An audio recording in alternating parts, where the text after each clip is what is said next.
మహాకుంభమేళ 144 ఏళ్లకొకసారి జరిగేది. ప్రయాగ్రాజ్, హరిద్వార్, ఉజ్జయిని, నాసిక్లలో ఈ ఏడాది జనవరి 13 నుంచి ఫిబ్రవరి 26వ తేదీ వరకు మహాకుంభమేళా జరగనుంది.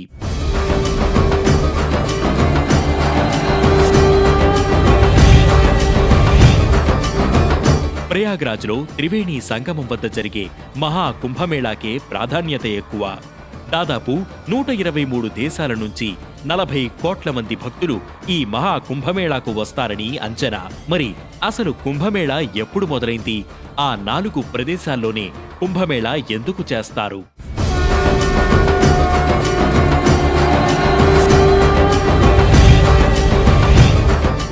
భారతదేశాన్ని సందర్శించిన చైనా యాత్రికుడు హుయాన్ సాంగ్ రచనల ప్రకారం 629 నుంచి 645 మధ్య హర్షవర్ధనుడి కాలంలో కుంభమేళా జరిగింది.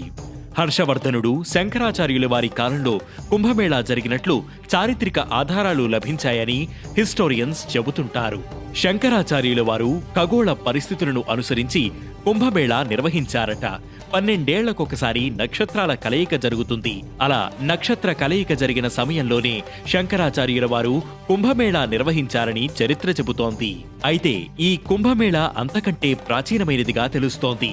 పురాణ గాథలైన భాగవత పురాణం, విష్ణు పురాణం, మహాభారతం, రామాయణంలో కుంభమేళా ప్రస్తావన ఉంది. సామ, అథర్వణ వేదాల ప్రకారం తమ శక్తిని పోగొట్టుకున్న దేవతలు తిరిగి పొందేందుకు అమృతాన్ని సంపాదించాలని క్షీరసాగర మథనం చేస్తారు. కామధేను ఉద్భవించిన తర్వాత అమృత కలశం వస్తుంది. ఆ అమృత కలశాన్ని ఇంద్రుడి పుత్రుడైన జయంత తీసుకుని వెళుతుండగా రాక్షసుల గురువైన శుక్రాచార్య అమృత కలశం కోసం జయంతుడి వెంటపడతాడు. అలా 12 రోజుల పాటు జయంతుడు శుక్రాచార్యులకు దొరకకుండా పరిగెడతాడు. దేవతలకు 12 రోజులంటే మానవులకు 12 సంవత్సరాలు. ఆ కాలంలో జయంత 4 ప్రాంతాలలో ఆ అమృత కలశాన్ని కింద పెడతాడు.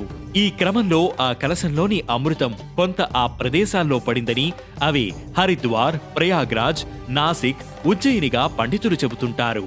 ఆ సమయంలో సూర్య చంద్రులతో పాటు మిగతా గ్రహాలన్నీ ఒక కక్షలోకి వస్తాయి. ఈ విశిష్టత నేపథ్యంలో నాటి నుంచి 12 సంవత్సరాలకొకసారి కుంభమేళా నిర్వహించడం ఆనవాయితీగా వస్తోంది.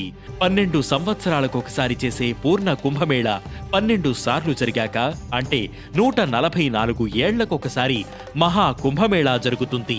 జ్యోతిష్య శాస్త్రం ప్రకారం గురుగ్రహం 12 సంవత్సరాల్లో 12 రాసుల చుట్టూ తిరుగుతుంది.